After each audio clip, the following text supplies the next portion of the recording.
ನಮಸ್ಕಾರ ಪ್ರೀತಿಯ ವೀಕ್ಷಕರೆಲ್ಲರಿಗೂ ಸಂಕಲ್ಪ ಸದ್ದಿ ಕಾರ್ಯಕ್ರಮಕ್ಕೆ ಆತ್ಮೀಯ ಪ್ರೀತಿಯ ಸ್ವಾಗತ ಹೇಳ್ತಾ ಇರೋದು ನಾನು ಅನುಷಾ. ಸೊ ಫಸ್ಟ್ ಟೈಮ್ ನಮ್ಮ ಚಾನೆಲ್ ವೀಕ್ಷಿಸ್ತಿದ್ದೀರಾ ಅಂತಂದರೆ ಈಗ ನಮ್ಮ ಚಾನೆಲ್ನ ಸಬ್ಸ್ಕ್ರೈಬ್ ಮಾಡಿ, ನಮ್ಮ ವೀಡಿಯೋಸ್ನ ಲೈಕ್ ಮಾಡಿ. ಏನೋ ಕಾರ್ಯಕ್ರಮದಲ್ಲಿ ನಮ್ಮ ಜೊತೆಲಿದ್ದಾರೆ ಸ್ಪಿರಿಚುವಲ್ ಗುರು ಡಾಕ್ಟರ್ ವಿಷ್ಣುದತ್ತ ಗುರುಜಿಯವ್ರನ್ನ ಇವತ್ತಿನ ಕಾರ್ಯಕ್ರಮಕ್ಕೆ ಮಾಡ್ಕೊಳ್ಳೋಣ. ನಮಸ್ತೆ ಗುರುಗಳೇ, ಕಾರ್ಯಕ್ರಮಕ್ಕೆ ಭಕ್ತಿಯ ಸ್ವಾಗತ. ಗುರುಗಳೇ, ದೇವರು ಅಂತಂದರೆ ಎಲ್ರಿಗೂ ಒಂದೇ ಅಂತ ಹೇಳ್ಬೋದು. ಒಳ್ಳೆಯವರು ಇರ್ತಾರೆ ಜಗತ್ತಲ್ಲಿ, ಕೆಟ್ಟವರು ಇರ್ತಾರೆ. ದೇವ್ರಿಗೆ ಇಬ್ಬರು ಕೂಡ ಪೂಜೆ ಮಾಡ್ತಾರೆ ಅವ್ರಿಗೆ ಒಳ್ಳೇದಾಗಬೇಕು ಅಂತ. ಒಳ್ಳೆಯವ್ರಿಗೇನೋ ದೇವ್ರು ಒಳ್ಳೇದು ಮಾಡಿಬಿಡ್ತಾನೆ, ಆದರೆ ಈ ಕೆಟ್ಟವ್ರಿಗೂ ಕೂಡ ಒಳ್ಳೇದಾಗಬೇಕು. ಸೊ ಇದು ಹೇಗೆ ಸಾಧ್ಯ? ಯಾವ ರೀತಿ ಫಲಗಳನ್ನ ಕೊಡ್ತಾನೆ ದೇವರು ನಮಗೆ? ಹೇಗೆ ಇದನ್ನು ಕನ್ಸಿಡರ್ ಮಾಡೋದು? ಯಾಕಂದರೆ ತುಂಬ ಮಾಡದೇ ಇರೋ ಕೆಲಸ, ಮಾಡಬಾರ್ದಾಗಿರುವಂಥ ಕೆಲಸಗಳೆಲ್ಲ ಮಾಡಿರ್ತಾರೆ, ಆದರೆ ಅವರು ಪೂಜೆ ಮಾಡ್ತಿರ್ತಾರೆ. ಸೊ ಅವ್ರಿಗೆ ಯಾವ ರೀತಿಯಾಗಿರುವಂಥ ಫಲಗಳು ಸಿಗಬೇಕು? ಹಾಗಾದರೆ ಸಿಗುತ್ತಾ ನಿಜವಾಗ್ಲೂ? ಅವ್ರು ಕೆಟ್ಟವರಾಗಿಯೇ ಉಳಿದು ಬಿಡ್ತಾರ, ಆದರೂ ದೇವ್ರ ಮೇಲೆ ಭಕ್ತಿ ಕೂಡ ಇರುತ್ತೆ. ಏನು ಹೇಳ್ತೀರಾ ಗುರುಗಳೇ? ಓಂ ವಿಶ್ವಸ್ಮೈ ನಮಃ. ಪ್ರೀತಿಯ ಬಂಧುಗಳೇ, ಭಗವಂತ ಅನ್ನುವವ ಯಾರಿಗೂ ಪಕ್ಷಪಾತವಿಲ್ಲ. ಅವರವರ ಪಡೆದುಕೊಂಡು ಬಂದದ್ದು ನಿಜ.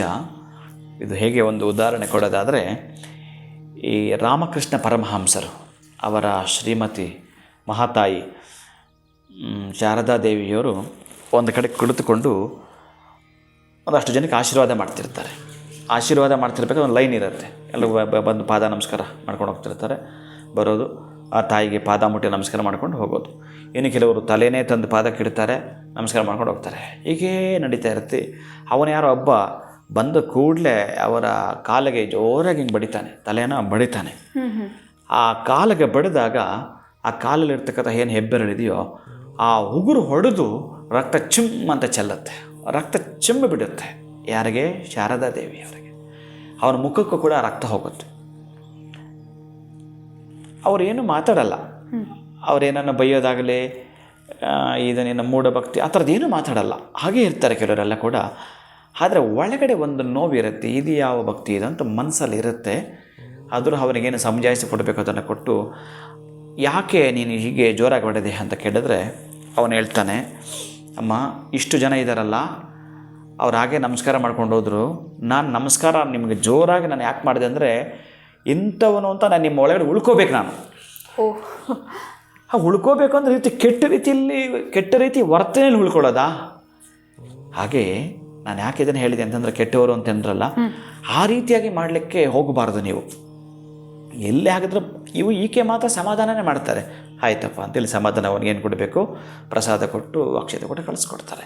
ಇನ್ನು ಉಳಿದಿದ್ದು ಇವರ ಕರ್ಮ, ಅದು ಹೇಗೆ ಅನುಭವಿಸ್ಬೇಕು ಅದೆಲ್ಲ ಕೂಡ. ಆದರೆ ಒಳಗಡೆ ತಾಯಿಯ ಪ್ರೀತಿ ಏನಿರುತ್ತೆ ಅಂತಂದರೆ, ಆ ಮುಮುಕ್ಷತ್ವದ ಫಲವೇ ಅದಿರುತ್ತೆ, ಒಳ್ಳೆಯದೇ ಬಯಸಿರುತ್ತೆ. ಅದಕ್ಕೆ ಅವರು ಈ ಮೌಢ್ಯವೋ ಅತಿಯಾಗಿರ್ತಕ್ಕಂತಹ ಅಂಧಭಕ್ತಿಯೋ ಸಲ್ಲದಿಲ್ಲಿ. ಏನು ಮಾಡಬೇಕು ಅದು ಮಾಡ್ಕೊಂಡು ಹೋಗ್ತಿರ್ಬೇಕು. ಅವರು ಕೆಟ್ಟವನ್ನು ಮಾಡಿದಾನೆ ಅಂತಂದರೆ ಯಕಚಿತ್ ಅವನು ಮಾಡಿರ್ತಕ್ಕಂಥ ಕರ್ಮಾಧಾರಿತ ಫಲಗಳ ಮೇಲೆ ಇರುತ್ತೆ ಅದೆಲ್ಲ ಕೂಡ.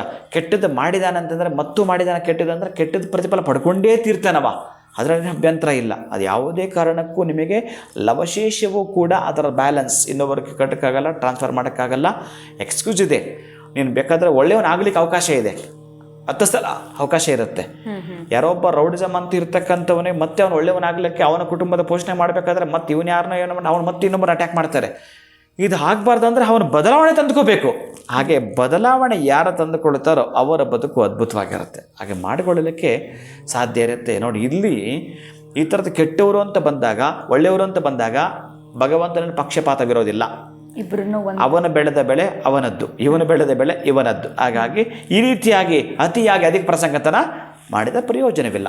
ನಾನು ಉಳ್ಕೊಂಬಿಡ್ಬೇಕು ನಿಮ್ಮಲ್ಲಿ, ಎಲ್ಲರೂ ಕೂಡ ಕಾಮನಾಗಿ ನಮಸ್ಕಾರ ಮಾಡ್ಕೊಂಡು ಹೋಗ್ತಾ ಇದ್ದಾರೆ, ಅವ್ರನ್ನೆಲ್ಲ ನೀವು ನೆನ್ಪಿಟ್ಕೊಳ್ಳೋಕ್ಕಾಗಲ್ಲ. ನಾನೇ ನೀವು ಜೋರಾಗಿ ನಮಸ್ಕಾರ ತಲೆ ಹೊಡೆದುಕೊಂಡ್ರೆ ನಿನ್ನ ತಲೆ ಹೊಡೆದೋಗ್ಲಿಲ್ಲ, ನನ್ನ ಕಾಲು ಹೊಡೆದೋಗಿತ್ತು. ಹಾಗೆ ಏನು ಉಳ್ಕೊಳ್ಳೋದಿನ ನೀನು? ಹೀಗೆ ಇರುತ್ತೆ. ಬಿಟ್ಟರೆ ಆ ಥರದ್ದು ಯಾವುದೂ ಸಾಧ್ಯವಿಲ್ಲ. ಅವರವರ ಮಾಡಿದ್ದವರು ಪಡ್ಕೊಂಡೇ ತೀರುತ್ತಾರೆ. ಖಂಡಿತ ಗುರುಗಳೇ, ಒಳ್ಳೆಯವರಾಗಿರಲಿ ಕೆಟ್ಟವರಾಗಿರಲಿ ಅವರವರ ಫಲ ಅವರವ್ರು ಅನುಭವಿಸ್ತಾರೆ ಅನ್ನೋದ್ರ ಬಗ್ಗೆ ತಿಳಿಸ್ಕೊಟ್ರಿ. ಯಾಕಂದರೆ ದೇವರಿಗೆ ಇಬ್ಬರು ಕೂಡ ಒಂದೇ ಅನ್ನೋದನ್ನು ತಿಳಿಸ್ಕೊಟ್ರಿ. ಧನ್ಯವಾದಗಳು ತಮಗೆ. ನಮಸ್ಕಾರ. ಹರೇ ಶ್ರೀನಿವಾಸ. ಇನ್ನು ವೀಕ್ಷಕರೇ, ವಿಡಿಯೋನ ಮುಗಿಸುವಂತಹ ಸಮಯ ಆಗಿದೆ. ಮುಂದಿನ ವಿಡಿಯೋನಲ್ಲಿ ಭೇಟಿ ಮಾಡ್ತೀನಿ. ನಮಸ್ಕಾರ.